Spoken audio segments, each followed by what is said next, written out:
Il faut dire que durant ces quelques jours de formation, nous, stagiaires internés, qui sommes actuellement affectés dans les différents CHU à Ouagadougou, nous avions appris beaucoup de choses quant à la prise en charge des patients drépanocytaires.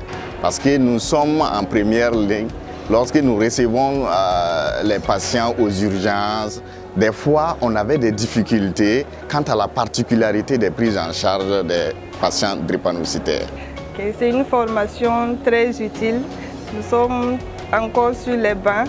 C'est vraiment l'occasion d'acquérir toutes les notions pour pouvoir prendre en charge les malades atteints de la drépanocytose.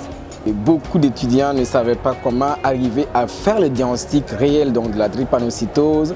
Les gens pensaient que c'est simplement l'électrophorèse. Or, on a tellement discuté pour faire comprendre que pour avoir un diagnostic fiable, il faut l'hémogramme couplé bien sûr avec l'électrophorèse de l'hémoglobine. Et là, les étudiants ont vraiment bien appris. Et je pense que désormais, ils ont acquis beaucoup de compétences en la matière et ça pourra avoir un impact positif sur le terrain. On s'est rendu compte que les agents de santé ne connaissent pas vraiment cette pathologie. On était vraiment enchantés de participer à cette formation qui permet vraiment de revenir sur cette notion, sur ces jeunes médecins qui sont en formation. Et donc, on est revenu sur tout. Concernant la drépanocytose, on est revenu sur ce que c'est que la drépanocytose, comment ça se transmet, quelles sont ses complications, comment le diagnostiquer, quelle est la prévention, comment faire le suivi et le prendre en charge. Donc c'est des notions vraiment importantes pour vraiment donner et améliorer la prise en charge de cette pathologie au Burkina Faso. L'élément central de cette formation que j'ai appris, c'est que d'abord, le drépanocytaire est un être humain plein comme nous, avec certes une maladie, mais il est normal. Et aussi, j'ai appris que nous avons la faculté de mieux soulager sa douleur avec l'utilisation de la morphine. On nous a mieux éclairé sur l'utilisation de la morphine. Parce que, bon, disons qu'avant, on voyait la morphine pour un stade terminal, surtout pour les cancers et tout. Mais on nous montre qu'avec une meilleure modalité adaptée pour la drépanocytose, nous pouvons mieux soulager sa douleur au lieu de l'agresser avec beaucoup plus d'antalgie qui ne le soulage pas très rapidement. Parce que le but est de soulager rapidement la douleur. J'avoue qu'ils ont été très intéressés par tout ce que nous avons dit. On sent qu'il y a une volonté à changer les choses sur le terrain. Nous attendrons quelques mois pour voir le constat, mais cette formation était vraiment la bienvenue.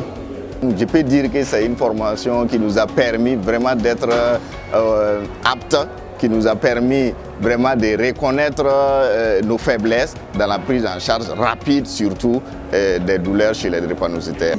Toutes les communications ont été passionnantes et il y a eu des points forts, notamment la communication qui a porté sur la morphine, la prise en charge d'une crise vaso-occlusive.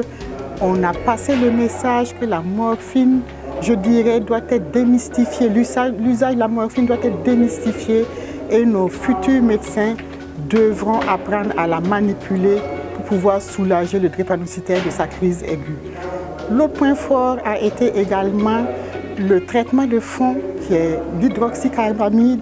Il faudrait que nos jeunes médecins aient ce traitement dans leur arsenal thérapeutique dans les prochaines années lorsqu'ils devront prendre justement les patients drépanocytaires.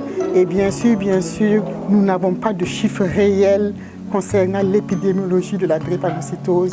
Et donc le vœu, c'est de pouvoir faire la cartographie de nos syndromes drépanocytaires au Burkina Faso. Ça reste également un point fort. Merci pour tout ce qu'ils sont en train de faire. Ils s'investissent beaucoup dans notre formation. Vous voyez qu'en dehors même des cours qu'ils nous avaient déjà donnés, ils ont pu organiser cette formation particulière pour accentuer les connaissances, chose nous permettant d'être vraiment mieux outillés pour la prise en charge des patients. Ils sont vraiment, j'allais dire, à remercier énormément. Aux autorités nationales, il faut que l'on aille vers un véritable programme de prise en charge de la drépanocytose. Ça devra comporter bien sûr le dépistage et le diagnostic.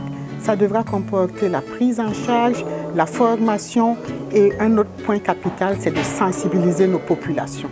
Voici vraiment les 4 piliers d'un vrai programme de prise en charge de la drépanocytose. Aux partenaires financiers, bien sûr, merci également à eux. Encore une fois, merci à la Fondation Pierre Fabre qui nous a permis ces sessions. Et on voudrait leur dire que les défis restent nombreux et on attend encore beaucoup d'eux sur d'autres points.